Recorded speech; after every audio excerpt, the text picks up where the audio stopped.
I created the i314 website to help Aftermath game masters manage their games. It's a real pain in the ass, Aftermath. So this is going to help people do that. It doesn't have to help people. It's only really for me. But anyone else wants to use it, please have fun. I'm going to talk about the Game Master's DAT Aid, which is basically a way for managing DAT, detailed action time, so that you can keep track of everything that you got to keep track of, because there's so much going on in Aftermath that having a way to keep track of everything at your fingertips is a real big aid. So the Game Master Aid is designed to manage players slightly, because I think players should manage themselves, and also manage opponents, because you as the Game Master have to manage all of the opponents. So keeping track of who's alive, who's dead, who's where, that is a lot of problems. So I'm going to run through this one time and show you how to use this so that you can see how to do it. First, we'll add a player. I've created, well, actually I have to log in, so I have my own player list. That's me right there. Okay, go back to the aid. So I'm going to add a player, and that player is going to be Sarah. That's the test player that I created. Go back to the DAT display, and now right here you can see Sarah, who's a player with a base action phase of 8, maximum number of actions of 2, and a phases consumed in action of 4. That's the only information we have about that player. I expect the players to keep all the rest of their own information. I just want to know what their base action phase is, what their maximum number of actions, and their phases consumed in action. This allows me to quickly reference that information. So then let's add an opponent. Now I have a custom opponent that we can use just for reference. His name is Frank Speeder. So I'll add him to the DAT display, and then zip back over here to the DAT display. And there he is, Frank Speeder. Now you notice he has a damage resistance total of 62, way out there. That's not really a realistic NPC for anyone to be fighting, but just as an example. Then we're going to add a simple opponent. Now the simple opponent generator generates different levels of encounters between extras, rabble, average, and superior. And it explains what those are. And it also allows you to select a leader in the different categories.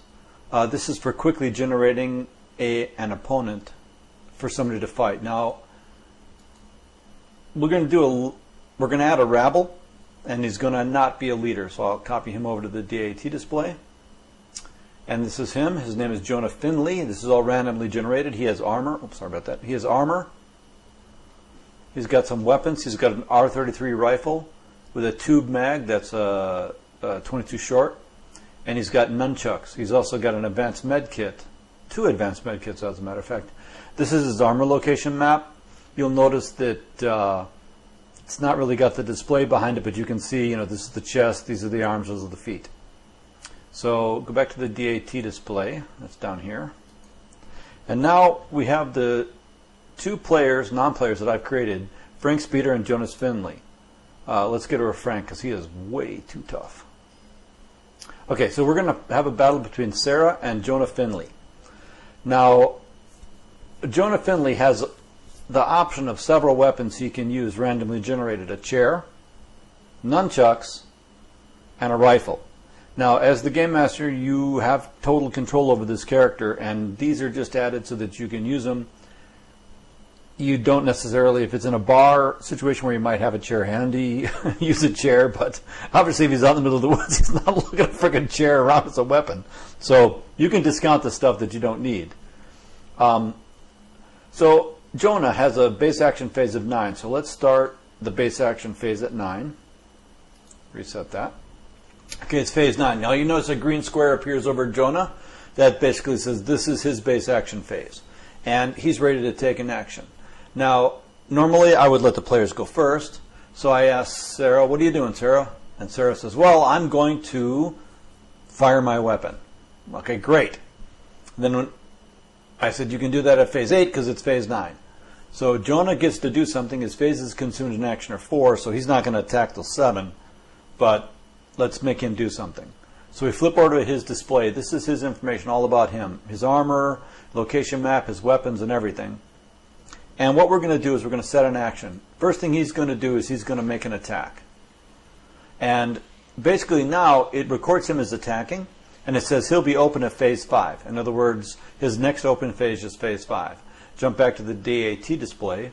And on the DAT display, now it says Jonah Finley, he's attacking and he's open on phase 5. Now, what this tells me is that with his phases consumed in action, he's going to actually fire his rifle or swing with his nunchucks, whichever attack he's making. And he's going to do that at halfway between 9 and 5, which is 7. So now I have everything I need to know about what my NPC is doing. We're in phase 9, so actually Jonah's attack won't happen until 7, so there's nothing we can do. So I will hit this minus button up here to change to phase 8.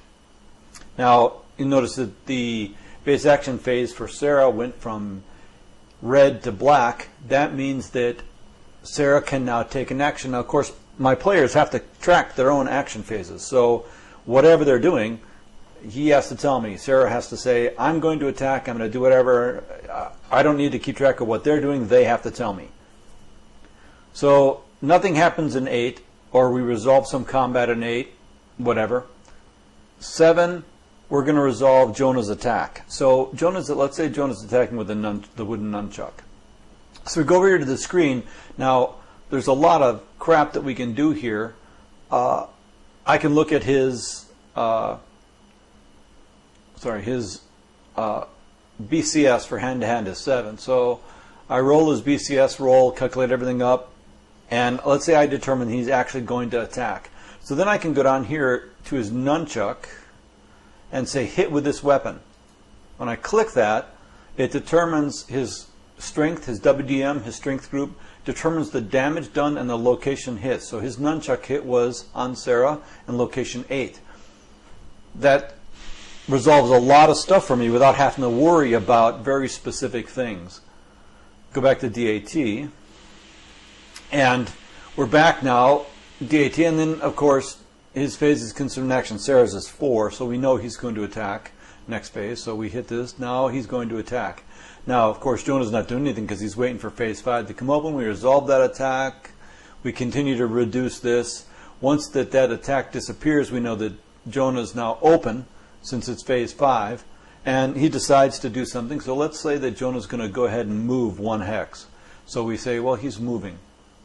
So we're going to move at a walk, and then we're going to jump back to the DAT display.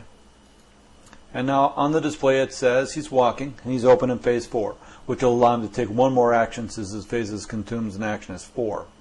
Great. We can even put notes in there if we want. If you put notes in, though, make sure that you actually use these buttons across the bottom to move so they save. That's basically it. It allows you to track what people are doing NPC-wise, but not what people are doing player-wise. Players have to track their own actions. Players, I don't even know what the weapons are for Sarah. Sarah's got to have their own character sheet and know their own equipment or whatever.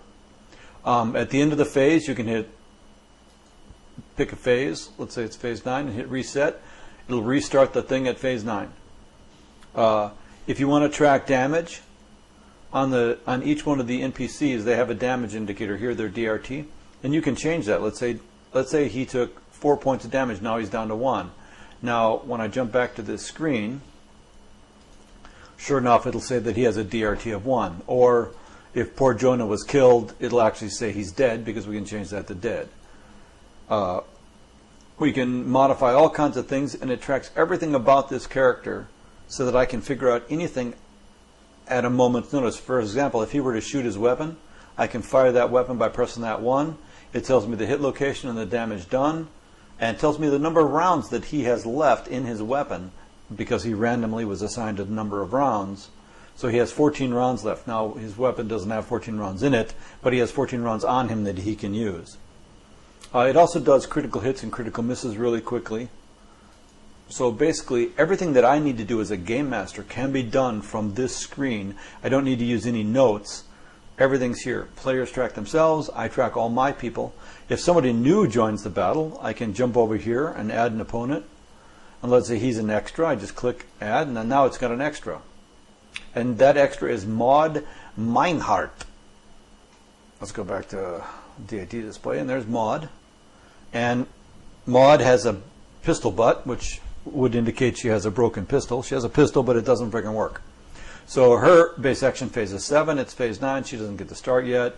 Basically tracks all her information about her, describes her weapons, which is that pistol butt, gives her some random gear, tracks her armor mapping, tells you what armor she's wearing. She's wearing a short sleeve shirt made of light hide, she's wearing pants made of leather, and shoes made of heavy cloth. Now, one thing about these opponents randomly generated, let's get rid of Maud.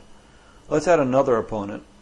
And let's make her slightly, her or him, we don't know which it's going to be. Let's make him an average with average equipment. Put that into DAT. You notice that Henrietta Bisco has much better armor. Much better armor ratings. Has an axe. So a much better weapon with a 1.1 lethal damage. She's much better off. She has a forearm guard that's plasteel.